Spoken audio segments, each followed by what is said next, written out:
اللہ کا نام لا الہ الا اللہ ذکر ہے صبح اور شام 100 مرتبہ، اس کی عادت ڈالیں، بچوں کو عادی بنائیں، تہجد کے لیے بچوں کو گھر میں اٹھائیں، نماز کے لیے بچوں کو اٹھائیں، کچھ اللہ اللہ سکھائیں ان کو۔ اہل اللہ کے گھروں کا ماحول بڑا ہی پیارا ہوتا ہے۔ یہ جو قرآن میں آتا ہے ربنا ہب لنا من ازواجنا وذریاتنا قرۃ اعین وجعلنا للمتقین اماما، اے اللہ ہمیں ہماری بیویوں اور اولادوں کی طرف سے آنکھوں کی ٹھنڈک عطا فرما۔ یہاں آنکھوں کی ٹھنڈک کا کیا مطلب ہے؟ آنکھوں کی ٹھنڈک کا مطلب یہ ہے، الحمدللہ، آنکھوں کی ٹھنڈک کا مطلب یہ ہے کہ ان کو عبادت میں مشغول کر دے۔ آپ جب گھر میں آؤ، ایک منظر ہے، بیگم فلم دیکھ رہی ہے، بچے کیا دیکھ رہے ہیں؟ آ رہا ہے آج کل پب جی کا نام تھوڑا کم ہو گیا، پب جی کھیل رہے ہیں، اس سے آنکھیں ٹھنڈی نہیں ہوں گی۔ ابے کیا کر رہا ہے؟ ابے کبھی کتاب لے کے بھی بیٹھ جائے کر، کہتے ہیں نا ماں باپ، ابے ہر وقت ڈرامے دیکھتا رہے گا۔ بیگم کو فیشن سے ہی فرصت نہیں مل رہی، شاپنگ سے ہی فرصت نہیں مل رہی۔ اور ایک ہے آپ جب گھر میں آؤ، بیگم صاحبہ نے اسکارف لیا ہوا ہو اور قرآن مجید ہاتھ میں ہو اور قرآن مجید کی تلاوت ہو رہی ہو، اور بچے بھی انسان کے بچے بنے ہوئے ہوں، بچیاں مصلے پہ کھڑی چھوٹی چھوٹی دعا مانگ رہی ہوتی ہیں، کتنی اچھی لگتی ہیں۔ اور آپ کے بیٹے بھی کیا کر رہے ہوں؟ نماز میں لگے ہوئے ہوں، یا کوئی تلاوت کر رہا ہو، کوئی دعا مانگ رہا ہو، تو بتاؤ آنکھیں ٹھنڈی ہوں گی کہ نہیں ہوں؟ آج کل یہ آنکھیں ٹھنڈی ہونا یہ جب ہے جب آپ خود بھی یہ کرو گھر میں۔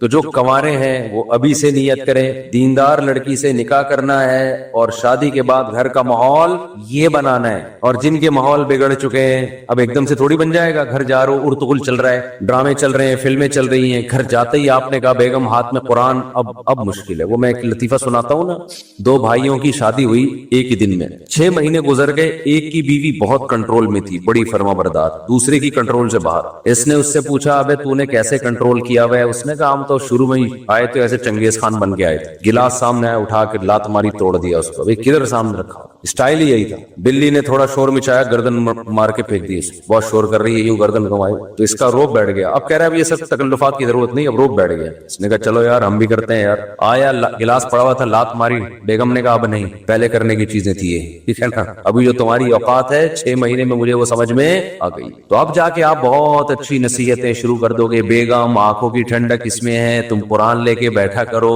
اور بچے ہمارے دعائیں مانگا کریں، گھر میں یہ ٹی وی ڈرامے بند ہو جائیں۔ تو بیگم کہے گی لگ رہا ہے ابھی تازہ کوئی بیان سن کے آیا ہے، ہمیں پتا ہے تو کتنے پانی میں، تو ایک دم سے نہیں ہو جاتا، لیکن یہ کرنا پڑے گا آپ کو، ورنہ نسلیں تباہ ہوں گی، بڑھاپا برباد ہوگا، آپ کا اپنا بڑھاپا برباد ہوگا۔ بچوں کو جس سمت میں لگایا ہوا ہے نا، اس سے بچے بڑھاپے میں بھی آپ کے نہیں ہیں۔ ان کو ابا ٹینشن، ابے ڈرامہ دیکھ رہا ابا کھانس رہے ہیں تو اس کو تو غصہ نہیں آئے گا یار یہ کیا مسئلہ ہے؟ انگریز نے اولڈ ہاؤس بنائے ہوئے ہیں یار، بہترین کام کیا ہوا ہے، ابا ہمیں جراثیم پھیلا رہے ہیں ہمارے گھر میں، یہ سوچ ہوگی اس کی، کیونکہ یہ فلمیں ڈرامے ڈپریشن بڑھاتے ہیں۔ ہمیں وہ کام کرنے جو برداشت بڑھائے ہمارے اندر، اس سے سکون ملے گا۔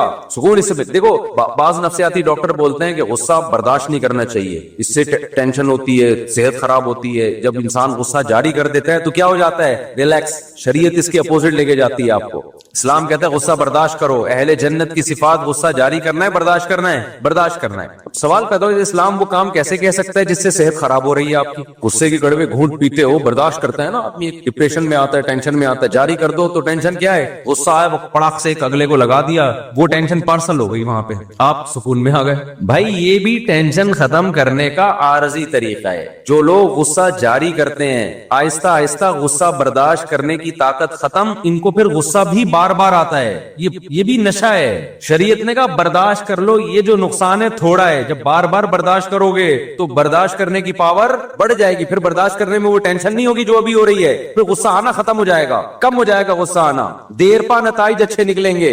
اور پھر جو غصہ آ کے جو اگلے کو لگا دیا آپ نے غصے میں ٹینشن ختم کرنے کے لیے، تو وہ بھی تو پارسل کرے گا اپنی ٹینشن، کیا خیال ہے؟ اس کے بھی تو سائڈ افیکٹ ہے نا بہت زیادہ، وہ ٹینشن آپ کو پارسل کرے گا۔ پارسل کا خاص انتظام ہے ہمارے یہاں، ہر ہوٹل میں پارسل کا انتظام ہے، وہ تھوڑی سکون سے بیٹھے گا۔ تو عبادت کا ماحول بنائے گھروں کے اندر، عبادت کی عادت ڈالے گھروں کے اندر۔ اب ایک نسخہ بتاتا ہوں آپ کو، جن کی نہیں ہوئی ان کو تو میں نے بتا دیا کہ بھائی دیندار لڑکی سے شادی کرو جو پہلے ہی نماز روزے کی عادی ہو، اس سے نکاح کرو اور پھر خود بھی اسی جیسے بن جاؤ۔ اور یہ چھوڑ دو یہ مستیاں سینما گھروں کی اور ڈراموں کی، ان مستیوں میں سوائے میں نے بتایا نا گھر میں بے برکتی کے، نوزت کے، کچھ بھی نہیں آئے گا، اس کے سائڈ افیکٹ بہت زیادہ ہیں۔ اب کیا کرنا ہے اس کے لیے؟ تبلیغی جماعت بہترین راستہ ہے۔ اپنی بیگم کے ساتھ، مستورات کے ساتھ تبلیغ میں وقت لگا لو، وہ انسان کا بچہ بنا کے